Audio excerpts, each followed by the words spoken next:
वह पथ क्या पथिक कुशलता क्या, जिस पथ पर बिखरे शूल नहीं।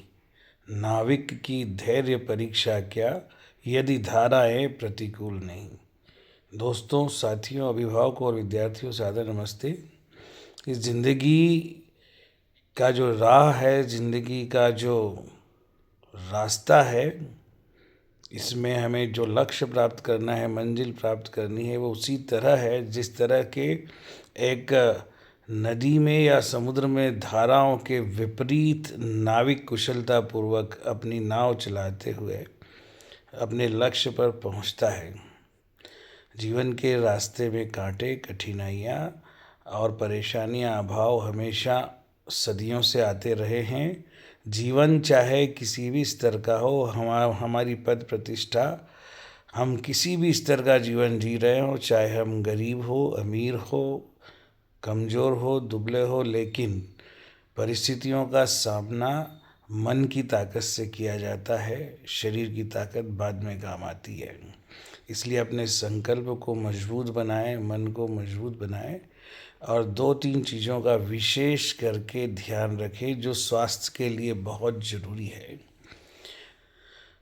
सोशल मीडिया और मोबाइल के चक्कर में कम से कम रात के 9 बजे बाद, 10 बजे बाद बिल्कुल न रहें। 10 से 11 के बीच समय पर सोना और सूर्योदय से पहले ब्रह्म मुहूर्त में 5 बजे से 6 बजे के बीच उठ जाना सभी विद्यार्थियों के लिए, सभी ऐसे लोगों के लिए जो अपने जीवन में लक्ष्य प्राप्त करना चाहते हैं, बहुत ही ज़रूरी है। सूर्योदय रोज़ हमें देखना चाहिए और प्रतिदिन सूर्योदय के पहले जब भी हम वॉकिंग करें, चाहे हम आधा किलोमीटर, 1 किलोमीटर, जितना भी करें, ज़्यादा करें, धीरे धीरे तो बहुत अच्छी बात है, लेकिन कुछ समय के लिए 5 से 10 मिनट के लिए ज़मीन पर नंगे पैर चलना हमारा बहुत ज़रूरी है। वैज्ञानिकों, साइंटिस्ट की दृष्टि से ये हमारे स्वास्थ्य के लिए बहुत ज़रूरी है। हमें ऊर्जावान बनाता है, निरोग बनाए रखता है। जितना संभव हो सके सुबह योग करें और प्रतिदिन प्रातःकाल का नियम बना लें कि समय पर उठना है और समय पर सोना है।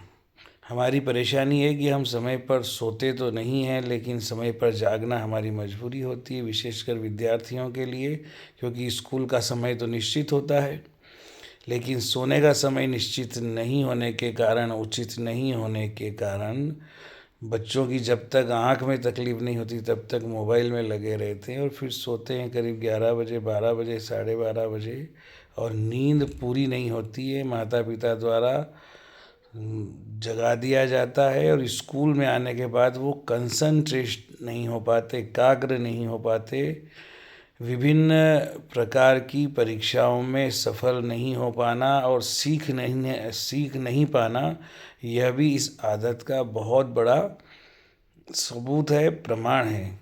इसलिए मैं सभी दोस्तों को, अभिभावकों को, विद्यार्थियों को कहना चाहूँगा कि अपने स्वास्थ्य को बेहतर रखना चाहते हैं तो सबसे पहला काम कीजिए, समय पर 10 से 11 के बीच सोना बहुत ज़रूरी है और 5, 5:30 बजे उठकर योग करना, वॉकिंग करना बेहद ज़रूरी है। और इसके बाद आप थोड़ा सा अपने ध्यान और प्रार्थना के पश्चात अपने दिन का शुभारंभ करें, अपने लक्ष्य की ओर आगे बढ़े।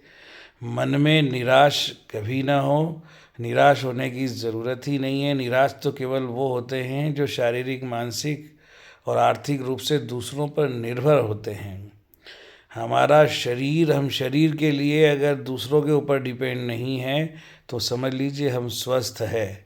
और अगर आप मानसिक रूप से किसी दूसरे पर डिपेंड नहीं है तो भी हम स्वस्थ ही है। और आर्थिक रूप से अगर हम इतने कमज़ोर है कि 2 वक्त की रोटी भी नहीं जुटा सकते, तभी हम आर्थिक रूप से गुलाम कहे जाएंगे या बीमार कहे जाएंगे।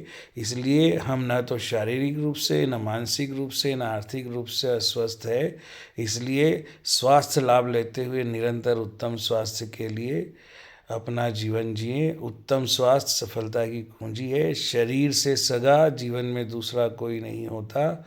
इसलिए शरीर माध्यम खलु धर्म साधनम, जीवन में प्रत्येक कर्म करने का साधन केवल शरीर है। इस शरीर को सुरक्षित रखते हुए, स्वस्थ रखते हुए जीवन में अपनी मंजिल की ओर आगे बढ़े, दूसरों के काम आए, अच्छे सोचे, अच्छा विचार करे, अच्छे कर्म करे।